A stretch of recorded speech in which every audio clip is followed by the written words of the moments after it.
Hello and welcome to another episode of My Wednesday, the spin-off podcast show from the Wednesday week, where we get to interview fans of a football club and get to find out why indeed it is the reason, or what indeed is the reason that they support Sheffield Wednesday Football Club. I'm here with a special guest today, a good mate of mine. I've known him a fair few years through various reasons. Our paths have crossed on a number of occasions, but we've been looking to do this for a while. I'm really happy to be sitting down with my mate Lee Pearson. How are you, Lee? You all right?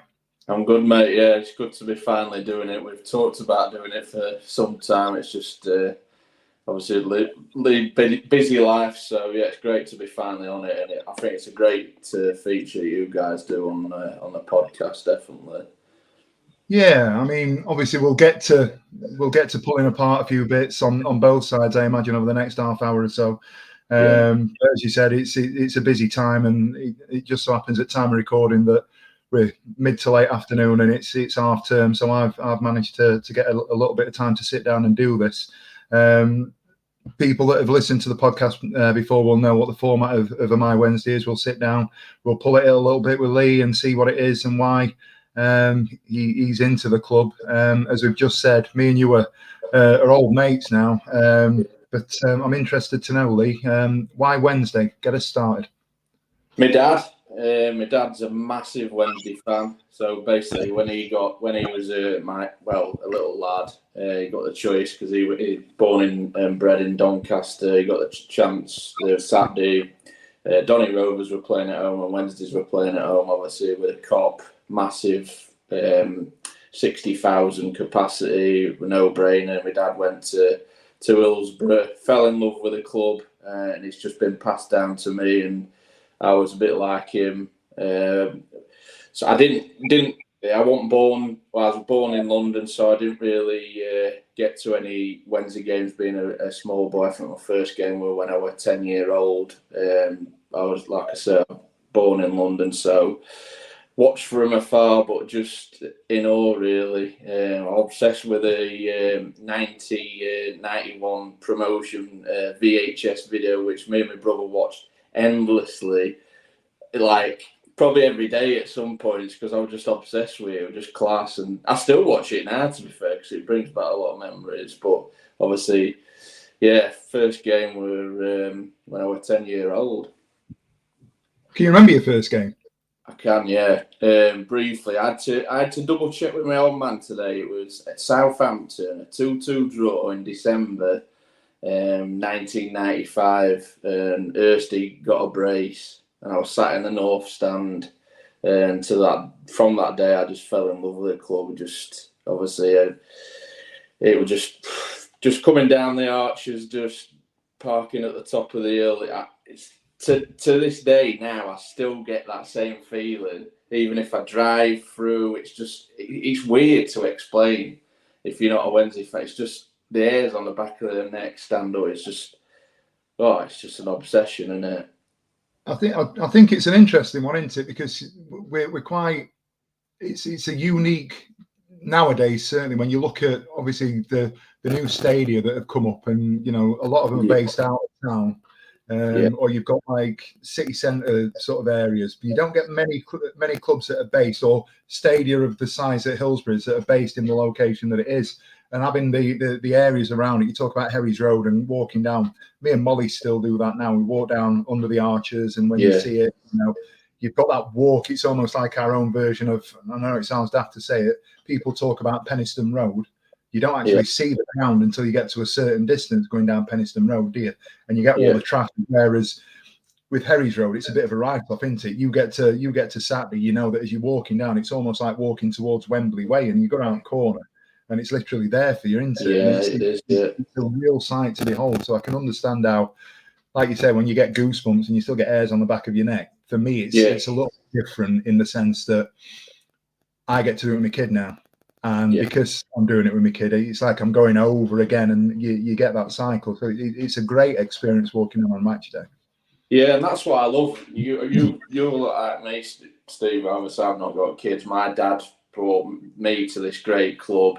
You've obviously been past it, and now you've passed it to your kids. So it's great to see, because I think it don't happen as much these days. I think obviously with the big money in the Premier League, I think they go for the bright lights of the Premier League, and they lose touch with these clubs. And I absolutely love it. It's Wednesday is just my life and my passion, and I still get that same buzz that I had when I was a little 10-year-old in my kit, and it chokes me up sometimes when I think back to it. It really does. Did you get to see much? Obviously, you said your first game was 10, and your dad sort of took you up at that point, and he'd drilled it into you before your first game. What sort of experiences did you have? Was it match of the day? Was it listening to it on the radio, newspaper coverage, stuff like that? Yeah, so you've got your teletext. Back in the day, we used to have to check them scores wherever we were, because I played football when I was a kid. Used to get back, check the scores, and then watch the highlights on matchday. I was just football mad and just dying to get up there.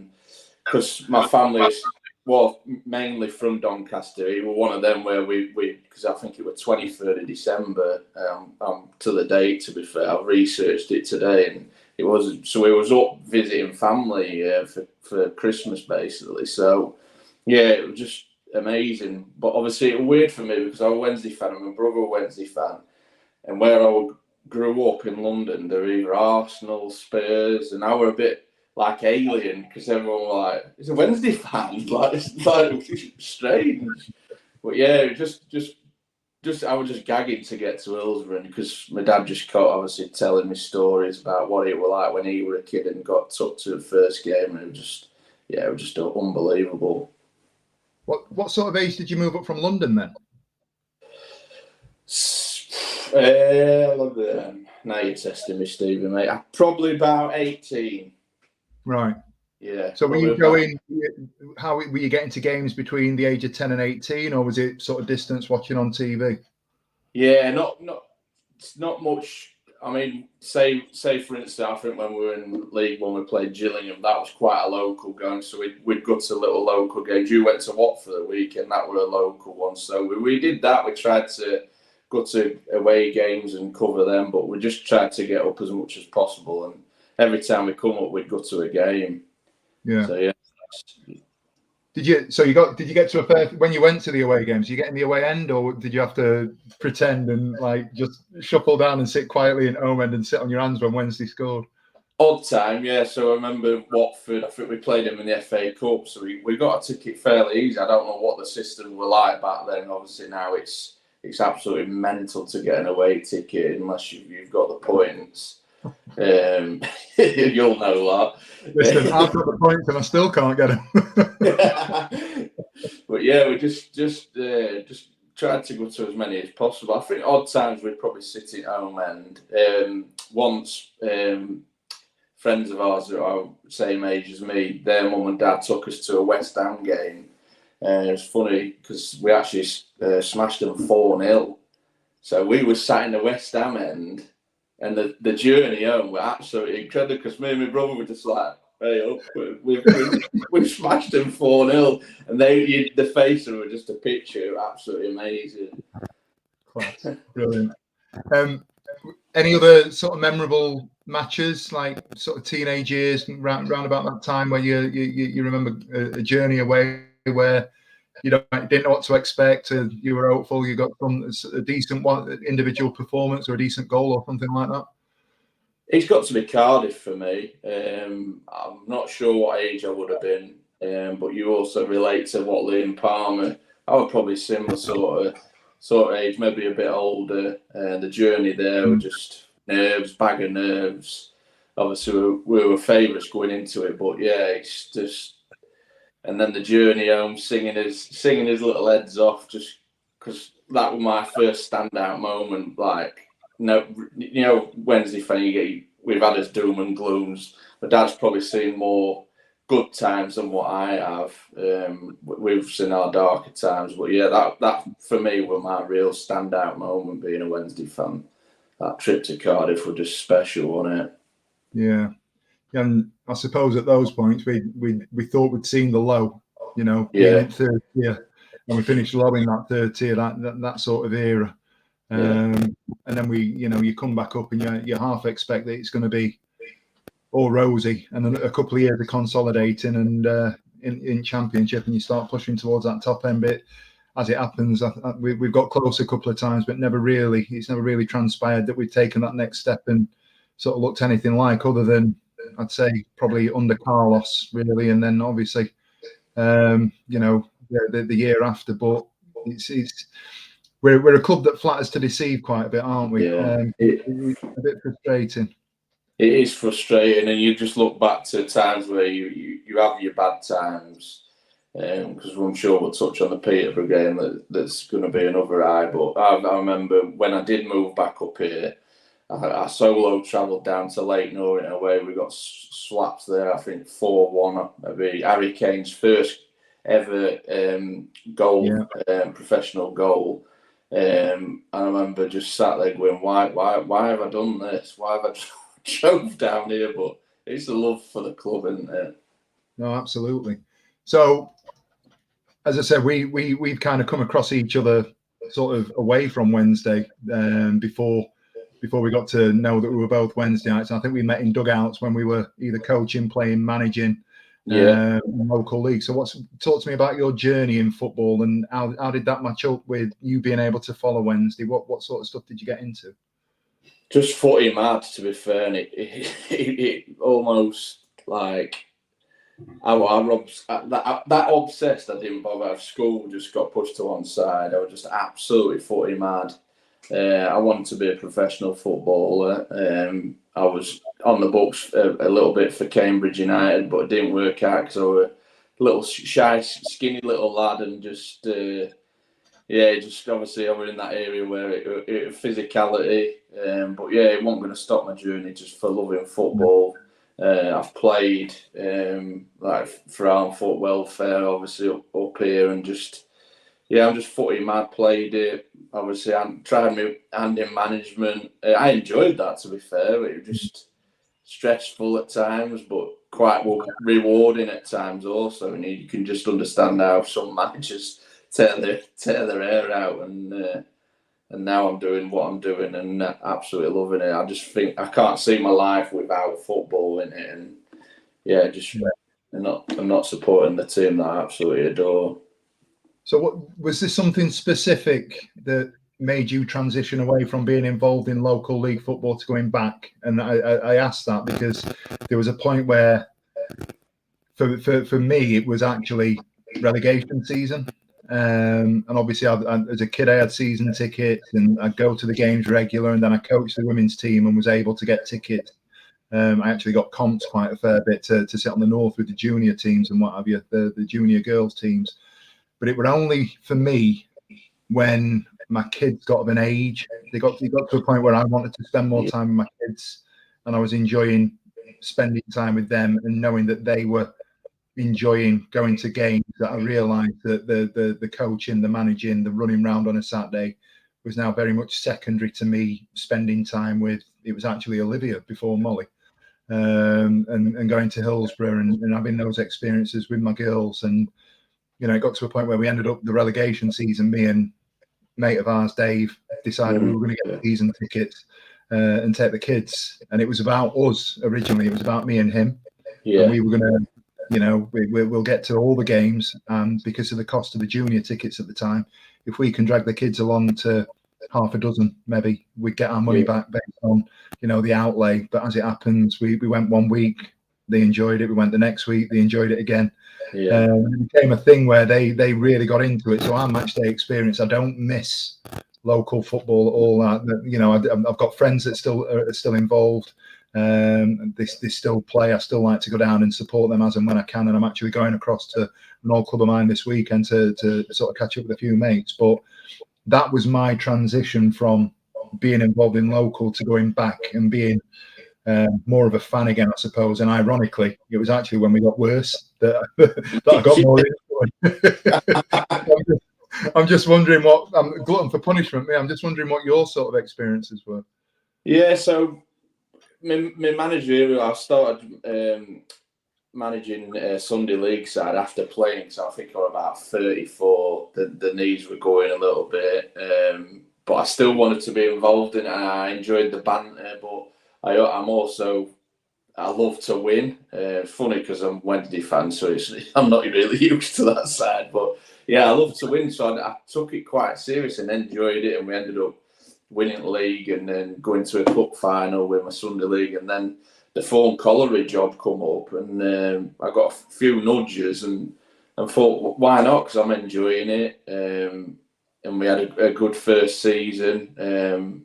But then I was sort of missing just going to a game and just enjoying it without being stressful. Again, Wednesday fan, I'm quite stressful, as you can imagine. It's a stressful hobby, but yeah, I just miss going to just enjoy a game and just being part and just making memories and just seeing pals and just supporting the club I love and just taking a back seat really, because you know, Stevie, managing a team, don't matter what level, it is quite stressful. Your phone's pinging constantly. Whether you manage on a Sunday night, you're watching bloody videos of the players out on the RAS, and then next morning you're phoning them. So yeah, I think I stepped away from it from that reason. And then the money side of it in the Central League really got to me a little bit. So that's why I took a step back, and I don't miss it because what I do now is I absolutely love it. And yeah, I don't miss it, and I get to watch Wednesdays again. Yeah. So you're alluding to what you do now. So I think it's a nice little segue to give you a platform. I was actually going to leave it a little bit later, but let's get into it now. You're a little bit different to me in that whilst you're a Wednesdayite, you do a little bit of traveling around and you watch a little bit of other football as well, don't you? Do you want to just fill us in on what you actually do on Saturdays for those that might not be aware of actually who you are? And I have to say, as somebody who obviously knows you and has followed what you're doing, I know we've got mutual friends that do similar things. Yeah. The way that your channel has blown up over the last 6 months has taken me by surprise, looking at the growth of it, and I think it's great what you're doing. So I thought it'd be a good opportunity for you to just give yourself a bit of a plug, if you like. Yeah, no, I appreciate that, Steve. Yeah, I'm absolutely amazed. Sometimes I have to sit back and think, like, wow, because I'm not a confident person, never have, and the management side sort of helped with that, because obviously he's speaking in front of a group of lads trying to get your points across. So that's helped, but this is also now something I do, YouTube, when I'm not following Wednesdays, vlogging. I go to different games just for the love of football, because I absolutely love being part of it, whether it is with Wednesdays, but also vlogging other games for my channel.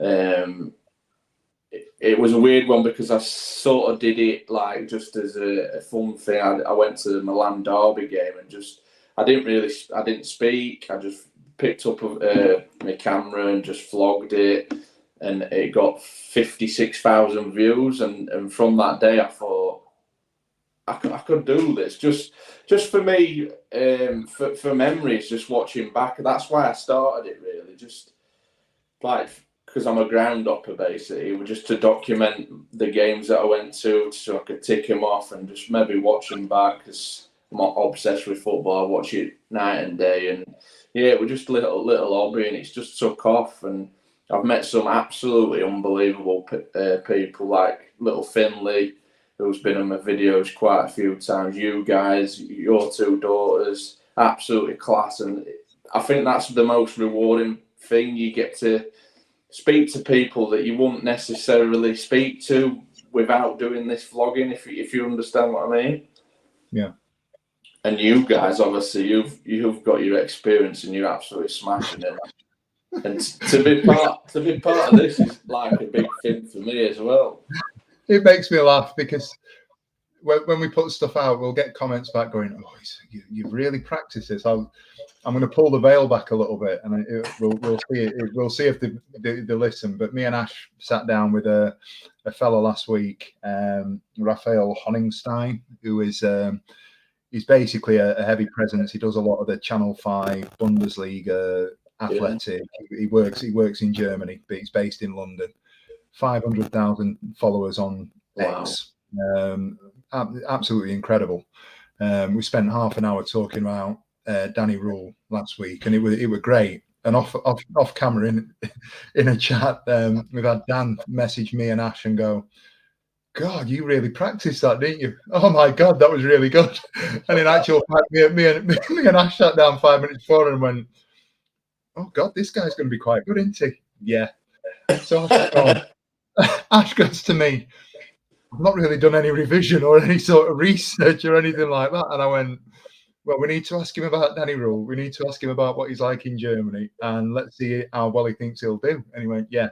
And as it happens, the guy, it was him. He drove everything. He was just an absolute pro that just ran away with the thing. And he was cool. He was slick. And the moment we'd finished the interview, me and Ash looked at each other and went, "Oh shit, that was incredible." We've done no prep. We've never got any sort of practice or anything like that. It's very much off the cuff, and I think from a personal point of view, being involved with the Wednesday week as we are, we've got a great balance in who we are, the dynamics of the group of people that get to talk. You get a lot of variation in age, in terms of background, location, and all of that. So we're very lucky that we've just found a formula that seems to click for us. And we're as I said, we've got a presence on YouTube.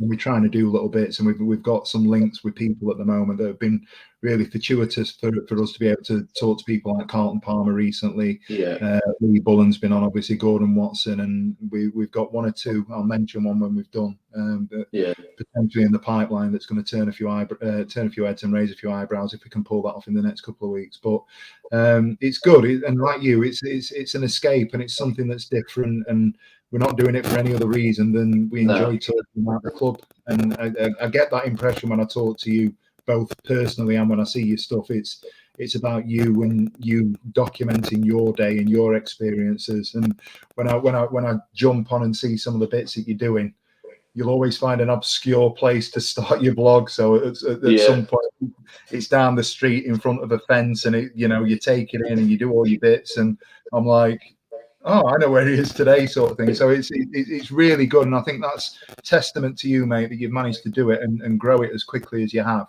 And you've got some interesting or exciting news coming up because you've been nominated for a couple of awards, haven't you? I have, yeah. So another thing, I'm just absolutely still amazed that I've been involved in and got voted to be in the final 10 for the Best New Content Creator Awards at the FCA. So yeah, I'm absolutely chuffed to bits, and I'm not expecting to win. For me, just being involved in that fight, I've won already for a new channel like myself. It's going to be an absolutely unbelievable experience, and just to meet vloggers that's done it years and just had more experience than I'll probably ever get. And it's going to be just an unbelievable experience. And just like you've touched on, for me, it's making them memories. Again, we're gonna touch on that Peterborough game, I'm sure, coming up. I've got that memory now. I can always, and obviously we can watch it on the telly, but I've also got my vlog that it was an emotional, just emotional night for me being there, like it was you, like it was every single Wednesday fan, and it was just and it's just about making memories for me, just doing this vlog, because like I say, I'm absolutely football crazy. So when you're doing it, and obviously you get to you do league games, but you do a fair few national league games as well, don't you? How do you find the balance between vlogging and tracking Wednesday if you're at a York game or I think we were at Gillingham recently, or I imagine that. Yeah, so I was at obviously Rochdale v Oldham. Yeah, it's difficult. So obviously, a lot probably think, why is he not just covering Wednesday? But I wanted to start the channel to just showcase different fan bases and just football in general. And I think a lot of National League clubs don't get that spotlight type thing. So I just wanted to show football as an whole, but it is difficult trying to watch Wednesday because sometimes you'll think, God, I wish I were at that game, and like you've said, it's absolutely horrendous to try and get an away ticket. So one day I'll hopefully get back, because I did have a season ticket, but management just got on top of that. And that's why I give that up, to be fair, like yourself. Yeah. Okay, so we can't not talk about the modern era, if you like, the recent sort of times. How do you find, or how have you found the last sort of couple of years as following Wednesday? I think that's probably the best way of doing it. We'll fast forward, and we'll get to maybe, I don't know, the Darren Moore era. I've said I'm never going to mention that bloke again, but as somebody who's tracking the highs and lows of the last 18 months, 2 years, how have you found it being a Wednesdayite? One of the sort of experiences that you've had there? Yeah, so we've had his highs, we've had his lows, it's been like that. But I remember when Mr. Chantieri took over the club, I was working at Tesco, and I remember reading on Twitter we'd been took over, and obviously it was at that stage where clubs were getting taken over and big bucks were coming in, and we heard that he's going to chuck X amount in. Obviously the signings were coming in, obviously Carlos coming, and we got to that playoff final. Within touching distance of back to promised land, that I hopefully one day can say that we've got back to where I think we belong, and where a lot of football fans know that we really do belong. We're a massive club, Steve. You know that, and everyone knows that. And it's just tailed off, and bad business deals, bad financial signings, so to speak. It's really is, and it's cost us. And obviously we've had us relegations, but also we've had an unbelievable season last year with a promotion, with a semi-final.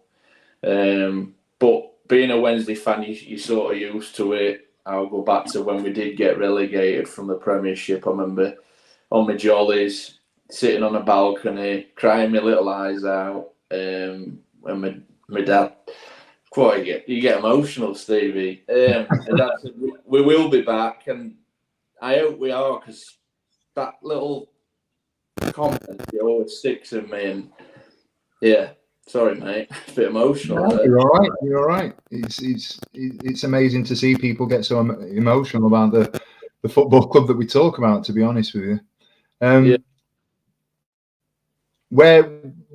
Where would you place last season? And I asked that question. What I mean by that is, it divided a lot of fans, didn't it? Because we got 96 points, but we didn't go up automatically. But we got 96 points. We went on the record undefeated run of 23 games, whatever it was. We've got record clean sheets.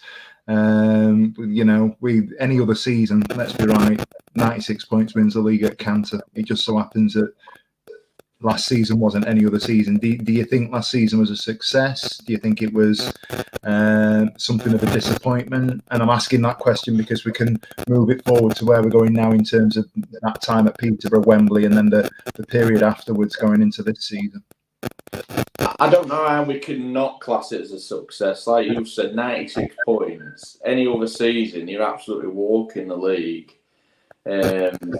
You've just come against two teams that have been absolutely on it, and we just come unstuck when the time we needed it, really. We were also going to have that bad run because we'd not had it. They'd had their little bad runs. It was just our little bad run were in the wrong period, and we just couldn't keep up with Plymouth or Ipswich. But I don't know how we can't class it as a success, because I feel more got the fan base back in love with Sheffield Wednesday. It bridged the gap, and it was just such a buzz going to Hillsborough, and just like seeing that fan base just all back together and not bickering and arguing. I know you get your odd idiots on Twitter, but yeah, it was just I don't know how we can't class it as a success. and obviously we got us promotion in the end as well, which it makes it that bit sweeter because how we did it, we're just wow. It's a total coincidence that this has happened tonight. I don't know if you've seen the news. In the last hour or so, as we record tonight on Monday, 23rd of October, I think it is, the FA have released a statement saying that they're going to fine the club £50,000 for the pitch invasion at Peterborough. So I want to ask a really important question now, mate. Is it all your fault? It is, mate, and I would not change the fact that I went to the pitch 1 minute because I was stood in that centre circle. I was with a few friends, and I just went. Didn't even think about them. I just went because you don't get moments like this where you can just embrace. And I just stood in that centre circle, looking round Hillsborough and just remembering when I was that 10-year-old kid stood there with my dad, and unfortunately he can't because he's in Tenerife now. So I was there on my own, just taking it in, and it just dried my eyes out because this is why I support Sheffield Wednesday for moments like this, and I will never take it back that I got to have that experience because it was absolutely insane being on that pitch, and just what we achieved that night will never be topped for me, never. I totally agree with you, and I'm going to bypass what happened afterwards. And you can feel free to summarise your opinions with the next question. I'm going to bypass the Chisco era for no other reason than I don't want any negativity today. We'll move forward to the new regime, and I just want to ask you a couple of questions on that before we close off with the final bits. Sure. How do you see the new regime, the new coach, the new coaching staff, where we are in the league at the moment, and what do you think, or do you see playing out over the next sort of 6-7 months? So I'm really positive. I think it's a fantastic appointment. Out of all the names, obviously you've got your old experience that were linked with the job, your Warnocks and co. But for me, Chansiri has made a good appointment. He's well regarded in the game. Obviously, he's not managed, but I think with the coaches he's brought in, he's got that experience. He's got Chris Powell, been in the game, he's managed the game, he's coached, and he's still coaching for the England setup. It's just, I can't see it other than a positive. It's a good step forward. Obviously, the guy that we've got, I can't remember his name. Is it Pedersen? Yeah, Henrik Pedersen. He was a manager, and now he's coming as assistant coach. So I don't know what's happening behind the scenes money-wise. It seems to be a shift in direction. Whether Chansiri's had a change of heart or we've got something coming, who knows? But yeah, I'm positive, and watching that Watford highlights, there was signs that Wednesday were back, that we were moving the ball better, they were more positive, and even at the end we're trying to get that goal on Dawson coming up. I've not seen that for a while for Wednesday. The Ipswich game I went to, we just sort of give them the points and just didn't really make that effort, and we're just more positive there Saturday. So yeah, I'm optimistic, Stevie. Yeah, well, you're in the same boat as me, and I think the only, without wanting to turn this into a podcast about the season, it's more about you and your Wednesday. The only thing I would say is that my worry is how he's going to manage to maintain things if we do go down. Is he going to be able to keep that coaching squad, that staff together? Yeah. If we can build, if we can go down and give him a chance to build, and he stays and there's some positivity around the place, then yeah, I'm all right with it. But I really do think that we need to stay in the league, because I worry, like you've just alluded to, the financial side of things is a massive concern, because we aren't spending peanuts, regardless of what people think Chansiri has said or his intent were. These guys aren't coming in for nothing. No. So there's something going on somewhere. Listen, we've paid £116,000 for him, so yeah. And Chris Powell. No, it was only a few weeks ago where Chansiri said he wasn't spending those. So something's happening somewhere. Yeah, yeah. Okay, last question before we move into the final bit. Yeah. Do we stay up this year? The next 2 games are going to be key. If we win them or get 4 points, yes. If we don't, I worry because they're massive. Obviously, both in. I think Plymouth are third bottom, Rotherham second bottom. So they're massive. So if we lose to them, that's going to be an even bigger gap, and it's going to be maybe a bridge to. It's still early days, we're only in November, but we need to pick up points. But Danny he'll know that, and I'm sure he'll have him working hard on the training ground, which we've been reading that he has been doing, and a lot of positive coming out of it. That's not an answer, though. Are we staying up? Go on then, Stevie. Yeah, we are. Right, final bit, and I did give you a pre-warning. I haven't done this on all the ones that I've done, and we don't make it a feature, but I always like to chuck a little curveball in every now and again. I'm going to ask you to put your managerial boots back on, or your managerial sheepskin, if you like, back on. Yeah. I want you to pick your all-time Sheffield Wednesday best five-a-side team. It can be any 5 players, positions regardless. You're going to put 5 players on a pitch to compete in a five-a-side. Who are you picking? So in net, it's a toss-up between Chris Woods and Pressman, but I'm going Pressman because they were more my era growing up as a kid. So yeah, big Pressy in goal. Plus he can take a mean penalty. Not many. Yeah, only one man in defence, and that's Big Des Walker. Got to be. Meeting him at his charity game was absolutely insane. So yeah, he's another idol of mine. Midfield is tricky now. We've got to go Chrissy Waddle and John Sheridan. Got to do because they're just legends. And up front, got to be Paolo. He's my second favourite ever Wednesday player. Controversial, some might say, but he was just a legend. How many of those players have you played with?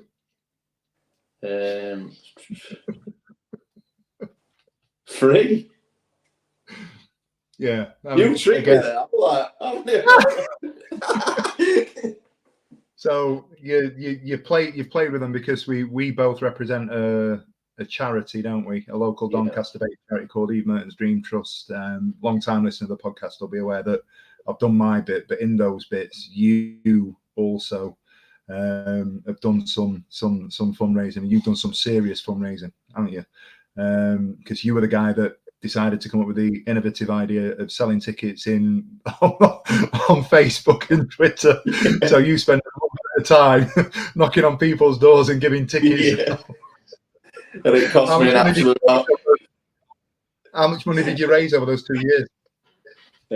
So that year particular, £5,500. That was my biggest year that I've had. Stevie, you'll know this charity. It's absolutely insane what they do, the work they do for the local communities. Incredible. Lee Parker got me involved, told me big things about it. Obviously, the match day experience is second to none. You feel like a pro for the day, but for me, it's that knowing that you're helping someone and you make a difference in someone's life. It's just, that's why I try and do as much as I can and just peck people's head to buy tickets off me. And that particularly, I was forever at the post office posting tickets out. And I remember sat in my work van going through them all, sorting tickets out. And it's just an incredible charity that I always like to try and help, and I'll always continue to in the future, because you'll know, Steve, they're absolutely class, and Martin and the gang are unbelievable. Yeah, absolutely. Biggest name, who had you most starstruck? In terms of Wednesday, got to be Paolo. Got to be, yeah.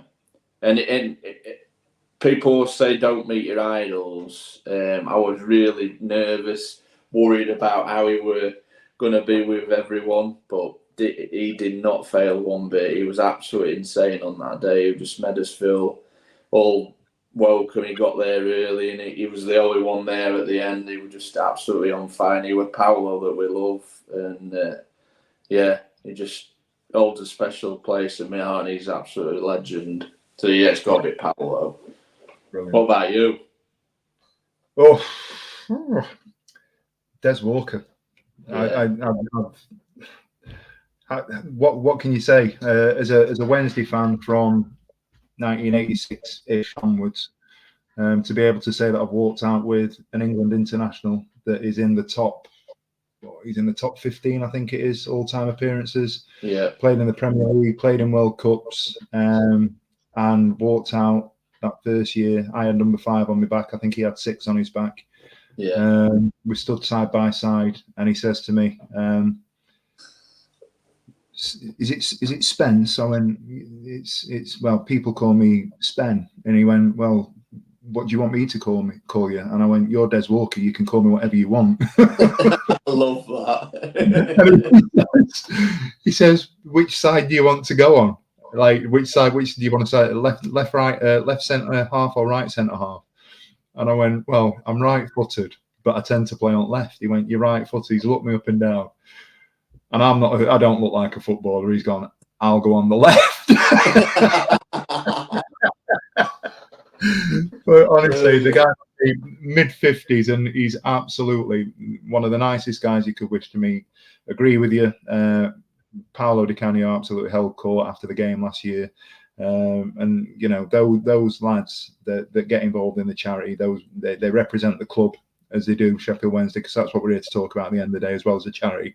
And I can honestly say that for everybody that I've met through playing in those games with those Wednesday legends, for people that are wondering what it's like to play with an ex-pro that have been on the pitch at Hillsborough, I can't speak highly enough for them.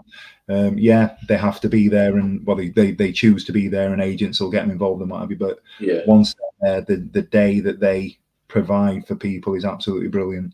And I can only hope that we get to a point where in 10, 15 years' time that we're looking at maybe not necessarily my daughters, but it might be you've got a little one, or, you know, we've got people that have got kids that are listening to this that get involved in these charity games, that we can look at the 2023 era, and we can look at people walking out with, I'll say it, your Liam Palmers, your Barry Bannons, and people like that go on. And I think that's really important to sort of bring it full circle. If we can get that sort of that positive familial feel back, and I think that's something that we had under Darren Moore. I think it's something potentially we might have lost a little bit over the summer and pre-season, but hopefully under this new regime, we're bringing it back, and we can get that club identity and that ethos, and I think that'll stand us in good stead to maybe give what seems like Mission Impossible a fairly good shake, because I genuinely do feel that off the pitch, I don't think there's anybody better equipped at the minute than us to get ourselves out of the position that we're in. It's just whether or not Danny Rule can get a tune out of the players that he's been left with. Yeah, 100%. And like you said, we just hope the good times are back, and we do eventually see our amazing club back where it belongs. So you just touch on Peterborough, looking at dads with their little kids on the shoulders on the pitch, and it's just what everyone's grown up to love. Sheffield Wednesday, it's in the blood, and it'll always be in the blood following this amazing club. Mate, I don't think there's a better way that we could finish this 45 minutes. It's been a great chat. Really appreciate you giving your time. Do you want to just give your channel a quick plug before we go? Yeah, so around the grounds, footy, ground hopper. When I'm at Wednesdays, I'm off on my travels anywhere, vlogging with my phone, and just loving vlogging, and absolutely amazing to be on this, Stevie. I appreciate you guys inviting me on, because I've enjoyed this talk about Wednesday. It's brought back a lot of memories, and buzzing to watch it back when it comes out, mate. Yeah, and just for selfish purposes, self-plug, If you are watching this on YouTube, you'll see the likes, subscribes, the channels that we've got across the bottom of the screen. Feel free to give us a like, subscribe. Twitter, Facebook, Instas, likes and reposts are really appreciated to try and get us a little bit more of a presence on those channels as well. So, Lee, once again, thank you very much for jumping on. It's been fantastic talking to you. No doubt I'll see you again soon. And this has been the Wednesday week, my Wednesday. Thank you very much for listening. Cheers.